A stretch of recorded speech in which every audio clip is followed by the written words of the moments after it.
News 4's Brian Feldman got to ride along with the Missouri State Highway Patrol today to get a much better idea of what drivers will be seen over the next several days. Slow it down, please. Okay, I know everybody's out here in a hurry to get to where they want to go, but that doesn't mean the speed limit changes, all right? With the Thanksgiving Day holiday here, expect to see more of this.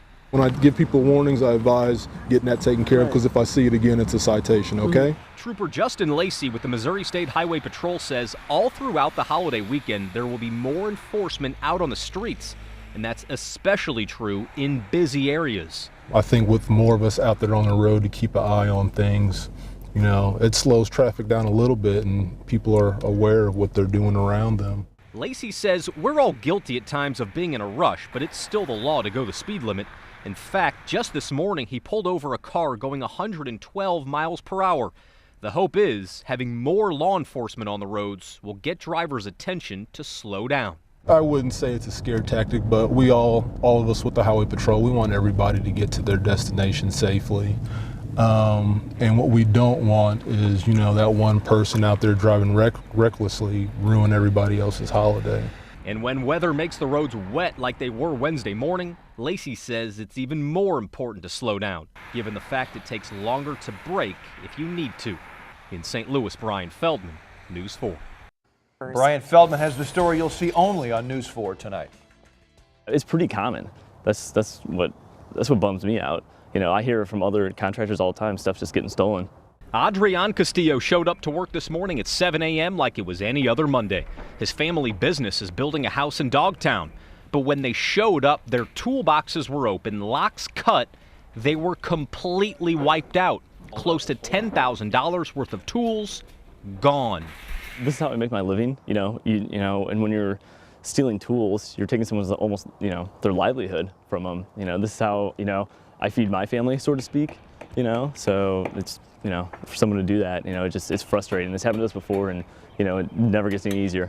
The thieves not only took their tools, they also took a furnace and an AC unit. Police say they have no suspects and the investigation is ongoing.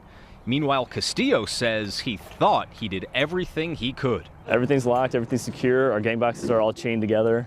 You know, we have good locks on them, you know. You try to do everything you can, you know, and you gotta, you know, put some kind of trust into it. The builders tell me these tools will probably end up on Craigslist or in a pawn shop some point soon.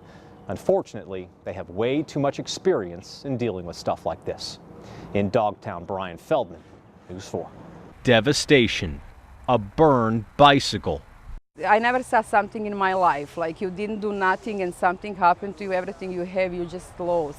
It all happened around 2:30 this morning at the Southridge condominiums near I-55 and Rivas Barracks Road. Residents woken up by their doors banging, being told to get out, there's a fire. It's more shock. You know, people just were devastated. I mean, it was the middle of the night. Their doors were beaten on to get out. You know, there was a fire in the building. It's pretty scary. Officially, the cause of the fire is still under investigation. Supposedly it was something on a stove, that somebody fell asleep with something on a stove. We're not positive on that. 11 condos were affected. That's 11 families with no home. I'm just sick about the devastation and these people are going to be displaced for months. It's going to be a long process rebuilding these sections of the building. But amidst all the devastation, there is a silver lining.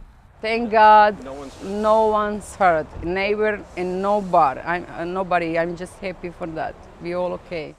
The property manager tells me the family that lives right next door to where this fire originated has a baby that normally sleeps in the back of the condo closer to where the fire started. But just by chance last night, that baby fell asleep with its parents in the front of the condo further away from the fire.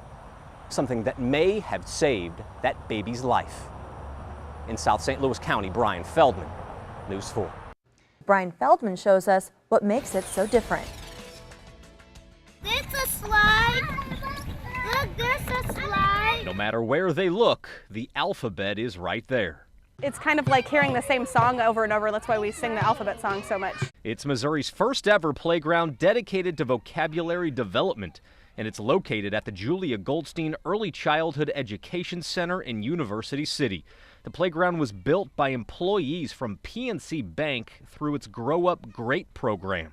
It was a wonderful opportunity to have 40 of our employees volunteer and create this playground experience for all these kids. The playground still has its traditional sources of fun. There's still a jungle gym, slides, and wood blocks. But the subtle hints of learning are just small ways of engaging the brain. Typically they were playing superhero games, which is still really important and still part of their creative energy.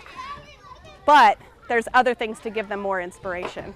It focuses on vocabulary. It's a chance for the kids, the teachers, the parents to get together on a themed program, the first of its kind in the state of Missouri, which really incorporates vocabulary, as you'll see in the background. From kids singing their ABCs to playing with shapes nonstop, Missouri's first vocabulary playground has already been quite the hit.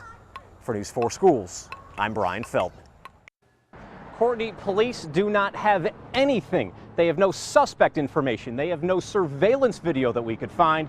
Now, fortunately, no one was hurt and nothing was taken from any of these cars. Just some major inconvenience for the victims. It's just a shame. We love our city and we hate that that's the way that it is. We hate that that's not terribly uncommon around here. Anthony Burchett got a knock on his door at 5:30 Saturday morning telling him his car window had been shot out. That led to hours on the phone with insurance agents, all because of someone he likely does not even know. It's probably just kids with nothing better to do, and it's just a shame that that's sort of the way that it is. Part of the inconvenience is going to an auto glass repair shop and getting it fixed.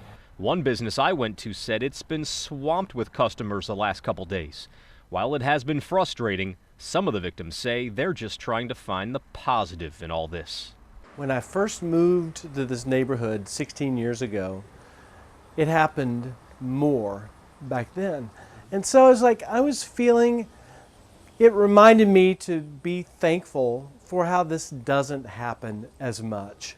My wife and I, it sort of drives us to want to be a more positive influence on this community, for sure. I coach soccer at a local, just down the street. We have a neighborhood team, and my wife pretty much said, this is why you coach, this is why you do it, because there are kids here who need better influences, who need something better to do. Now, this is not the first time someone has gone around South St. Louis shooting out car windows with a BB gun. Back in June, around 40 cars got victimized. Police say they are not sure if there is any correlation between those crimes and these. We are live in South St. Louis. Brian Feldman, News 4.